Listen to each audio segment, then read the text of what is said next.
I want to be a future leader because I do want to make a change in my community. The future is something that we're going to inherit, and it's something that's really important to everyone.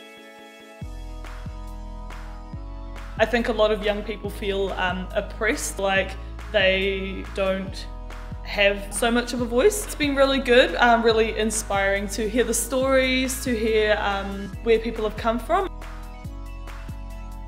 Just being able to collaborate with people and sort of share views and opinions and get people's different perspectives. It's good to interact for people from like different cultures and different backgrounds. Honestly, I was blown away. This has actually woken up another part in me to actually take this seriously.